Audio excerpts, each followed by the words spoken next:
আসসালামু আলাইকুম। অনেকে আমাকে জিজ্ঞেস করছেন যে ইতালিতে খরচ কেমন? কি আসে বিষয়? আমি ছোট একটা জিনিস দিয়ে আপনাদেরকে উদাহরণটুকু দিব যে আজকে আমি টুকিটাকি বাজার করলাম আরকি। মাসিক বাজার যেটা আমরা করি না, আমরা যেহেতু ২ জন আমি এবং আমার আপু। তো সেজন্য আর বেশি কিছু বাজার করা লাগে না। অল্প, অল্প কিনে আমরা খাই। তো দেখেন আমি আপনাদেরকে বলতেছি কোনটার দাম কত দেখেন। যেটা আমাদের বাংলাদেশেও পাওয়া যায়, ইউরোপে পাওয়া যায়। তো পার্থক্যটা কেমন? আপনারা যারা আসতেছেন সেই হিসাবে খরচ চিন্তা করে আসবেন যে প্রথম আসলে কীরকম খরচ হইতে পারে এবং পরেও আপনাদের এরকম খরচ হবে। তো দেখেন এই ডিমটা এখানে ৩০টা ডিম আছে, ৩০টা ডিমের দাম হচ্ছে ৬.৫ ইউরো বাংলাদেশি টাকা, যেটার দাম ৮০০ টাকা। আর এই বিস্কিটটা এটা হয়তো বাংলাদেশে পাওয়া যায় প্রাণ কোম্পানির সুইট টোস্ট। এই বিস্কুটটার দাম নিচে আপনার ৩.৫ টাকা, মানে বাংলাদেশি টাকায় তো আপনারা বুঝে নিন ৩.৫ টাকা মানে ৩.৫ ইউরো, হ্যাঁ। আর এখানে এটাকে বলে ধুন্দুল, বাংলাদেশ থেকে আসছে। এই ধুন্দুলটার দাম এই ধুন্দুলটার দাম নিচে আপনার কেজি হচ্ছে ৬ টাকা। এখানে হচ্ছে ৫০০ গ্রাম, তো এখানে হচ্ছে ৩ টাকা। এই ধুন্দুলটা আমি ৫০০ গ্রাম নিলাম।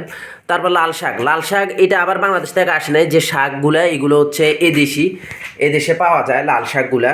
তো লাল শাক এখানের মধ্যে আবার সামারের সময় সকল শাকসবজি পাওয়া যায়। এখন শুধু উইন্টার সিজন দেখে এই সবজি টাইপের এগুলা বাংলাদেশ থেকে আনা হয়। এখানে যে লাল শাকগুলো আছে এটার দাম নিচ্ছে ২.৫ টাকা। এখানে কিন্তু ৫০০ গ্রাম লাল শাক, এই শাকের কেজি হচ্ছে আপনার ৫ টাকা, ৫ ইউরো। ২.৫ টাকা হচ্ছে শাক। আর এখানে হচ্ছে ইলিশ মাছ, এটা বাংলাদেশের ইলিশ মাছ, এটা ফ্রিজিং। এখানে আলিমেন্টারি বলতে মুদি দোকান আছে, বাঙালি মুদি দোকান। তো ওখানে আপনি বাঙালি সব কিছু পাবেন, ইম্পোর্ট করে আসে সব সময়।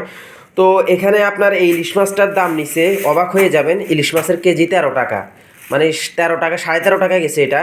তবে ইলিশ মাছের কেজি হচ্ছে ১২ টাকা। এটা ১ কেজি থেকে একটু বেশি আছে, সেজন্য ১৩ টাকা পড়ছে। ১৩ টাকা ৪০ পয়সা। তার মানে এটার দাম বাংলাদেশে আসে ১৪০০ টাকার মতো বাংলাদেশি টাকায়। তো খেতে হয় যে কোনো টুকিটাকি রুই মাছের দামও অনেক বেশি, ৮ টাকা ৯ টাকা এরকম। আমি তো সবগুলা দেখাইনি আপনাদেরকে, একদিন আমি আপনাদেরকে আলিমেন্টারিতে গিয়ে প্রত্যেকটা কোন জিনিসের কত দাম দেখাবো। তো এবার বুঝতেই পারতেছেন যে এখানে কত টাকার বাজার। তো দেখেন, তারপর আরেকটা জিনিস আপনাদেরকে দেখাই নাই, এই ম্যাঙ্গো জুস এটা হচ্ছে ১ লিটারের। এটার দাম নিচে ২.৫ টাকা, যা বাংলাদেশি টাকায় হচ্ছে প্রায় ৩৫০ টাকার মতো। যাই হোক, আমি আপনাদেরকে যে জিনিসটা দেখাবো দেখেন, এখানে হচ্ছে ২৮ টাকা ৬৫ পয়সা এই সামথিং, অল্প কিছু।